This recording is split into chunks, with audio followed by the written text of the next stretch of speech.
நான் ராதிகா, சேகரின் மனைவி. அவர் எப்பொழுது 6 மணிக்கு எல்லாம் வந்துடுவாரு. இன்னைக்கு அவருக்கு பிடிச்ச புரோட்டாவும் குருமாவும் கொடுத்து அசத்தலாம் என இருக்கேன். மணி 7 ஆயிடுச்சு. மனசுல லேசா பதட்டம். எதுக்கும் ஆபீஸுக்கு ஃபோன் பண்ணி பார்த்தேன். அவரு எப்பவோ கிளம்பியாச்சாம். 8 மணி ஆக போகுது.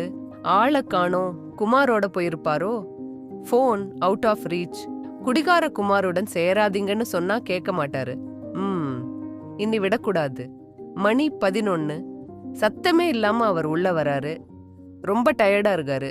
இப்ப எதுவும் பேசக்கூடாது. ஓவர் ஆயிடுச்சு போல. காலையில பேசிக்கலாம். சாப்பிடுறீங்களா? இல்ல வேண்டாம், நீ போய் படு. பசிச்சா எடுத்து சாப்பிடுறேன்.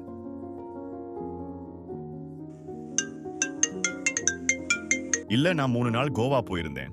ஆபீஸ் பத்தி கேட்க தான் ஃபோன் பண்ணேன். எழுந்ததும் கூப்பிட சொல்லுங்க. நேத்து போன் சார்ஜ் போட மறந்துட்டேன். வண்டியில் பெட்ரோலும் ரிசர்வ். வரும் வழியில முன்னாடி போன ஒரு பைக்காரன் ஒரு சிறுமியை இடித்து விட்டு நிக்காம போயிட்டான். பழியன் மேல. நல்ல வேளை பார்த்தவங்க பிரச்சனையை தடுத்துட்டாங்க. ஆனா அந்த குழந்தைய ஹாஸ்பிட்டலை விட்டு அந்த அம்மாவிடம் 1500 ரூபாய் பில் கொடுத்து வந்தேன். பைக்கில் பெட்ரோல் எம்டி, என் பர்சும் எம்டி. நடந்தே வர நேரம் ஆயிடுச்சு.